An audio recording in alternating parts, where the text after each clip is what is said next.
स्वागत है आपका हॉर्नबिल टीवी भारत पे। मैं हूं आपकी एंकर के खजानियों सुलो। आइए देखते हैं आज की बड़ी खबर। लखनऊ सहित उत्तर प्रदेश में भीषण गर्मी और चिलचिलाते गर्मी पड़ रही है। मौसम विभाग के अनुसार राहत अभी दूर की कोरी नजर आ रही है और स्थिति को कम कराने के लिए ट्रैफिक पुलिस ने ट्रैफिक सिग्नल रणनीति लागू करा के 2 पहिया और 4 पहिया वाहनों को कुछ राहत दी है। दोपहर 1 बजे से शाम 4 बजे तक शहर के सभी प्रमुख चौराहों पर पीली ट्रैफिक सिग्नल होंगे, जिससे वाहन बिना रुके आगे बढ़ सकेंगे। इस उपाय का उद्देश्य गर्मी की स्थिति के बीच यात्रियों को राहत प्रदान कराना है। उत्तर प्रदेश भीषण गर्मी से कराह रहा है। आलम यह हो चुका है कि लोग घरों से निकलने के लिए भी उनको सोचना पड़ रहा है कि आखिर कैसे घर से निकलें।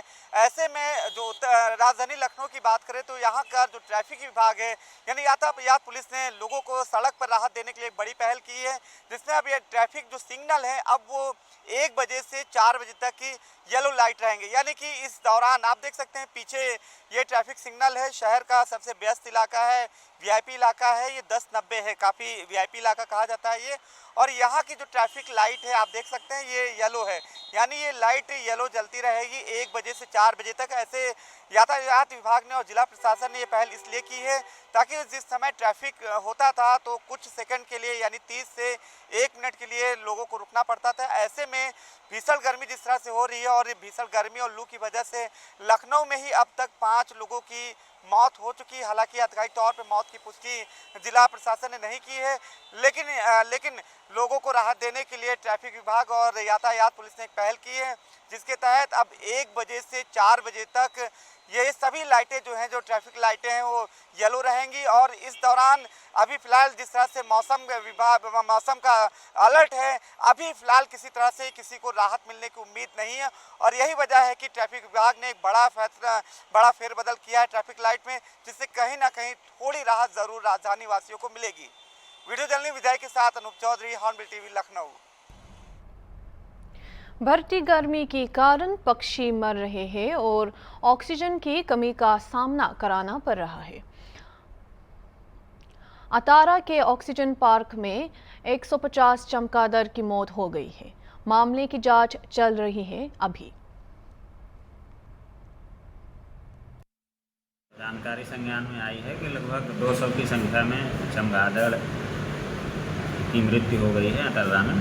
तो उसमें सीईओ साहब को भेजा गया था, उन्होंने उनका पीएम कराया कुछ जानवरों को, कुछ चमगादड़ों का। और उनका ये कहना है कि ये अधिक गर्मी के कारण उनकी मृत्यु हुई।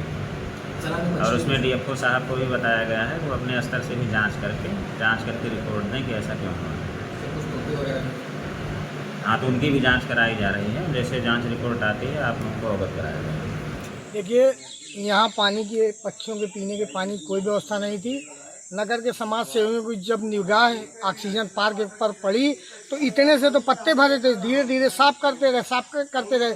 लेकिन कल सुबह जब समाज सेवी यहाँ आए तो देखा बहुत भारी संख्या में चमगादड़ यहाँ मरे हुए पेड़ों पर लटके हुए हैं। ऐसा आभास हो रहा है कि चूँकि परसों टेम्परेचर 49 था, 49 डिग्री टेम्परेचर होने के चलते हीट वेव से उन पंछियों की मृत्यु हुई। रही बात पानी की पीने के लिए, तो समाज सेवियों ने एक छोटा सा तालाब वहाँ अपने हाथों से खोद करके पक्षियों के पानी के पीने की व्यवस्था की है। एक तालाब उस तरफ भी खोदा गया, उस तक अभी पानी नहीं पहुँच पाया है। और कल डॉक्टरों की टीम आई थी, वह यहाँ से चमगादड़ों को 1-2 चमगादड़ ले गई है। उनका पीएम किया जा रहा है, पीएम रिपोर्ट का इंतजार किया जा रहा है कि मरने के वास्तविक कारणों का पता चल सके, क्यों मृत्यु हुई है। नगर पालिका के कर्मचारी 2-3 कर्मचारी आए हैं, उन चमगादड़ों को उठा करके सुरक्षित स्थान पर उन्हें दफनाने की भी व्यवस्था की जा रही है। मुख्य निर्वाचन अधिकारी उत्तर प्रदेश नवदीप रिवाना ने लोकसभा सामान्य निर्वाचन 2024 के तहत 7वें चरण में मतदान की अपील की। निर्वाचन 2024 के 7वें चरण में 1 जून को उत्तर प्रदेश के 13 लोकसभा निर्वाचन क्षेत्रों में मतदान होगा। इन क्षेत्रों के सभी मतदाताओं से अनुरोध है कि लोकतंत्र के इस पर्व में बढ़ चढ़कर हिस्सा लें और अपने मताधिकार का प्रयोग अवश्य करें। जय हिंद, जय। बिलासपुर जिले के ताकतपुर ब्लॉक में एक घटना में महिला को ट्रैक्टर से कुचल दिया गया। इस विवाद में दो पक्षों के बीच मारपीट हुई थी और घटना के बाद प्रदर्शन किया गया और पुलिस ने हत्या के प्रयास का मामला दर्ज किया गया। इस दौरान दूसरी महिला को अस्पताल में भर्ती कर दिया गया।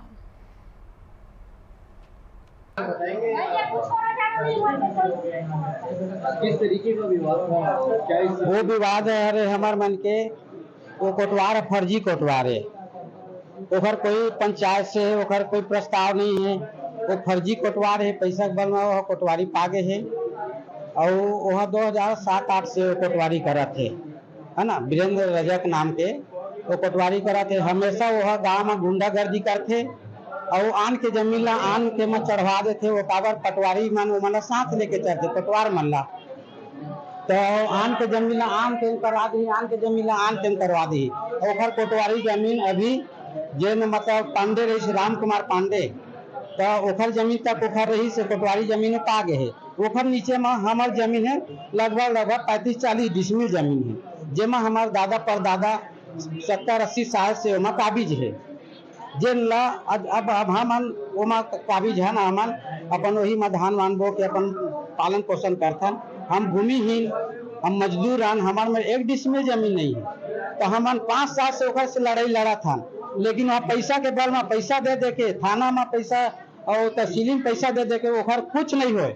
और 3 झन ला वह मारे है वही को जमीन के नाम से भूसा कोल ला मारे रही सो खर्चे में कटारी से गोड़ में। और ओखर बाद एक आगत है 29 मई को ओडिशा के बालासोर में एक सार्वजनिक रैली को संबोधित कराते हुए कांग्रेस की राष्ट्रीय अध्यक्ष मल्लिकार्जुन खड़गे ने प्रधानमंत्री नरेंद्र मोदी की आलोचना कराते हुए दावा किया कि मोदी भगवान विष्णु के 11वीं अवतार बनाने की कोशिश कर रहे हैं। खड़गे ने जनता से आग्रह किया कि वो इस साल के लोकसभा चुनाव में भाजपा को जीतने देंगे। धार्मिक भावनाओं का शोषण करा के और पारंपरिक अलगाव से हटाकर सरकार द्वारा राज्य और धर्म को मिलाने पर चिंता व्यक्त की। मोदी जी हमेशा एक नमूने का खेल खेलते हैं। कभी भगवान का नाम लेते हैं, कभी जय जगन्नाथ बोलते हैं, कभी जय श्री राम बोलते हैं। लेकिन यहाँ का एक नेता, कौन उनका नाम, संबित पात्रा, उसने तो ऐसा बोल दिया कि मोदी जी के शिष्य जगन्नाथ है। हाँ, बोला नहीं बोला? अगर मोदी जगन्नाथ भगवान का शिष्य है, कहना अलग बात है। जगन्नाथ मोदी के शिष्य है, यह अगर कहते शर्मनाक बात है। कितना अब भगवान बना रहे उनको, और उनके लोग तो भगवान का नाम कम लेते हैं, मोदी का नाम ज्यादा लेते हैं। और मोदी भगवान का नाम कम लेता है, कांग्रेस का नाम ज्यादा लेता है। ये इस तरीके से जो बीजेपी के लोग खेल खेल रहे, उसको भगवान बनाने की कोशिश कर रहे, ये होगा नहीं। इस देश के लोग मानेंगे नहीं। क्या मैं पूछना चाहता हूं, क्या मोदी को आप, हमारे हिंदू धर्म में तो मैं सुना पढ़ा कि 10 अवतार है नहीं? हाँ, 10 अवतार है विष्णु के। राम है, कृष्ण है, परशुराम है, वामन अवतार है, ऐसे 10 अवतार है। अब मोदी को 11वां अवतार करने के लिए ये लोग ठहरे। इसीलिए संबित पात्रा के क्या है, आता नहीं था मुंह के, तो उसको भगवान बनाने की कोशिश चल रही। अरे भगवान, क्या तुम एक सामान्य आदमी के भी लायक नहीं हो? हजारों लोगों को तुमने मारा, हजारों लोगों को तुमने कुचला, हजारों लोगों को आप परेशान कर दिए। डिमोनेटाइजेशन में परेशानी, कोविड में परेशानी, एम्प्लॉयमेंट में परेशानी और कीमतें बढ़ाने में परेशानी, हर चीज में तुमने किया परेशान। और ऐसा आदमी देश की भलाई कभी नहीं कर सकता। 2 साल पहले सिलचर के पास बेटुकंडी में तटबंध टूटने से बड़े पैमाने पर बाढ़ आई, जिसके परिणाम स्वरूप जानमाल का नुकसान हुआ।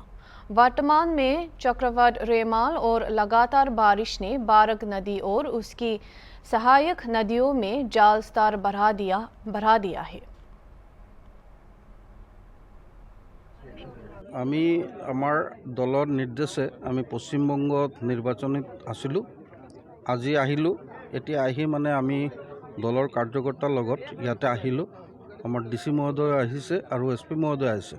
আমি ইয়াত দেখা পালোঁ যে আমাৰ বেথুকান্দি যিটো ডাইকটো আছে, এই বেথুকান্দি ডাইকটো আপোনালোকে জানে যে 2022 এই ফ্লাডৰ পিছত আমাৰ মাননীয় মুখ্যমন্ত্ৰী ডক্টৰ হিমন্ত বিশ্ব শৰ্মা ডাঙৰীয়া আৰু আমাৰ বিভাগীয় মন্ত্ৰী পীযুষ হাজাৰিকা তেওঁলোকৰ নেতৃত্বত আমাৰ ডাইকটো হৈছে। আমি এইটো মানে আমি ক'ব পাৰোঁ ৰাইজক যে আমি এতিয়া ছেফ জোনত আছোঁ। এতিয়া আমাৰ স্লুইচ গেটখন আমি দেখা পালোঁ যে মহিষা বিলৰ যেতিয়া আমাৰ বৰাকৰ লেভেলটো কম থাকে তেতিয়া মানে মহিষা বিলৰ যিটো স্লুইচ গেট, এইটো স্লুইচ গেটৰ পৰা আমি ট্ৰাই কৰোঁ মহিষা বিলৰ পানীবিলাক মানে নদীত পেলোৱাৰ কাৰণে। এতিয়া আমি দেখা পালোঁ যে একদম মানে খুব সোনকালে আমাৰ এই বৰাকৰ পানীবিলাক মানে লেভেলটো ৰাইজ কৰি আছে।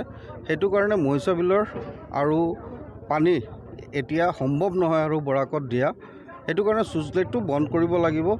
আৰু স্লুইচ গেট যদি আমি বন্ধ কৰোঁ তেনেহ'লে আমি আশাবাদী যে এতিয়া আমাৰ শিলচৰবাসী ৰাইজে ছেফ থাকিব। কাৰণ এতিয়া বৰাকৰ যি লেভেল আছে এই লেভেলৰ ওপৰত আমি 4 মিটাৰ ওপৰত আমাৰ ডাইকটো আছে। সেইটো কাৰণে আমি ছেফ জোনত আছোঁ।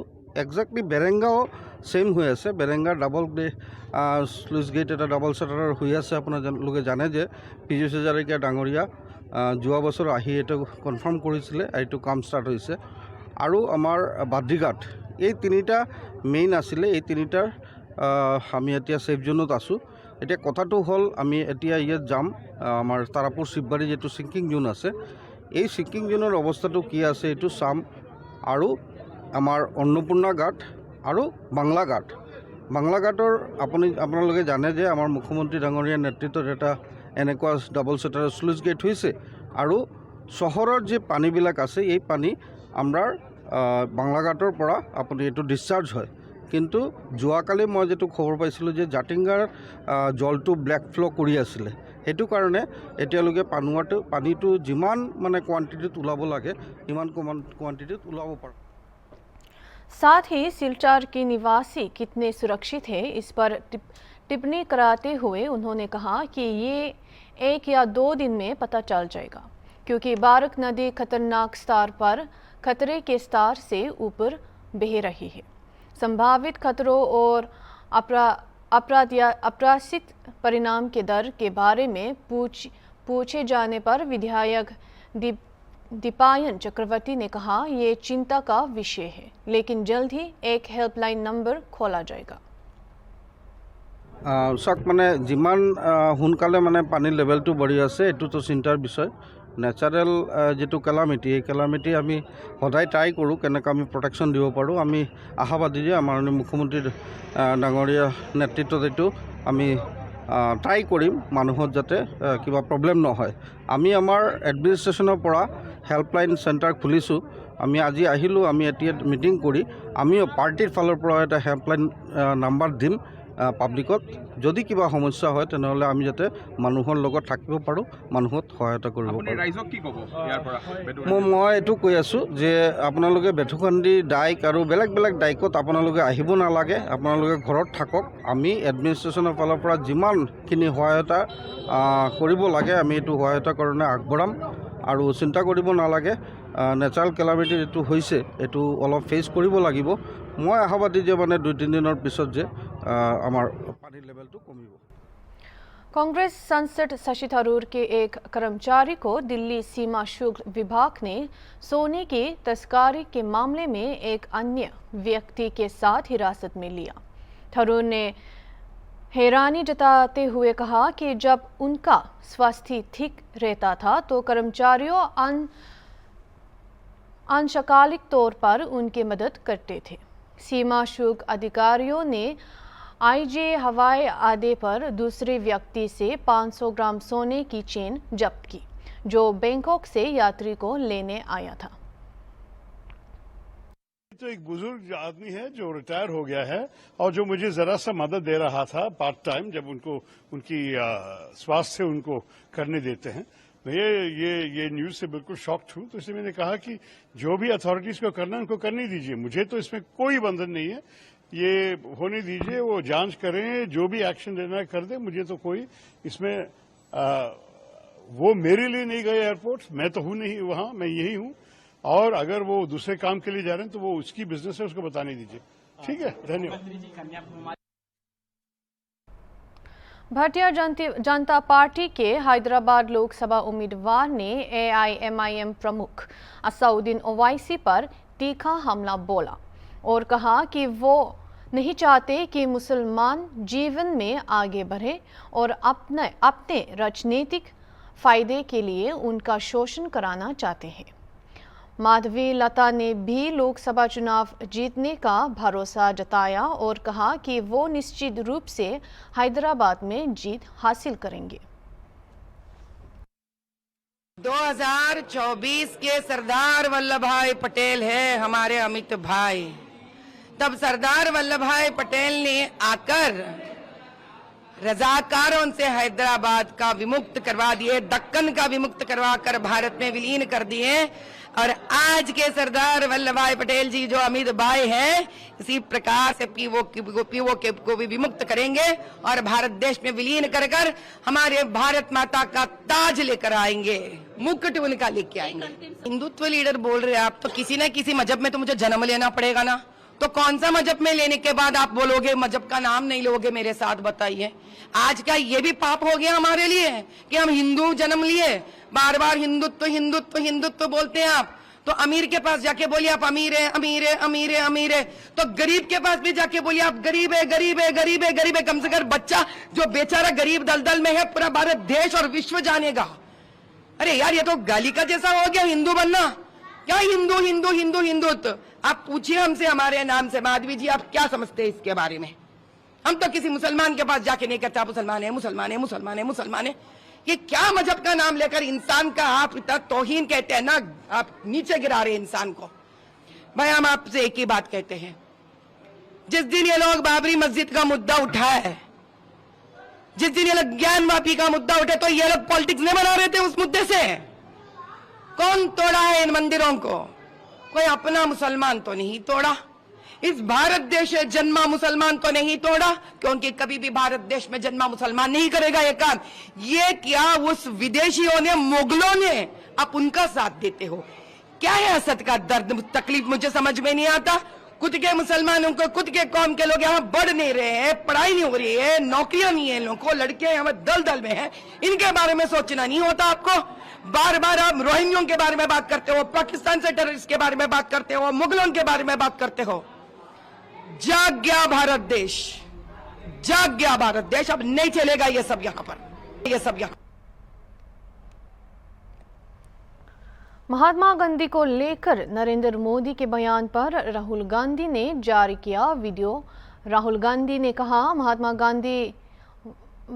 गांधी जिन्होंने पूरे दुनिया को अंधकार से लड़ने की ताकत दी। अपने बयान में और कराते हुए उन्होंने मोदी के बयान की कड़ी आलोचना की। आइए सुनते हैं। जिनकी वर्ल्ड व्यू बनती है वो गांधी जी को नहीं समझ सकते, वो गोडसे को समझते हैं, गोडसे के रास्ते को अपनाते हैं। गांधी जी पूरी दुनिया के लिए एक इंस्पिरेशन थे। Martin Luther king junior, Nelson Mandela, Albert Einstein, ये सब लोग गांधी से इंस्पायर हुए। हिंदुस्तान में करोड़ों लोग गांधी का रास्ता अपनाते हैं। अहिंसा और सत्य के रास्ते पे चलते हैं। लड़ाई सत्य और असत्य के बीच में है, हिंसा और अहिंसा के बीच में है। हिंसा के लोग, असत्य के लोग ना अहिंसा को समझ सकते हैं ना सत्य को समझते हैं। धन्यवाद। अभी के लिए इतना ही और खबरों के लिए देखते रहिए हॉर्नबिल टीवी।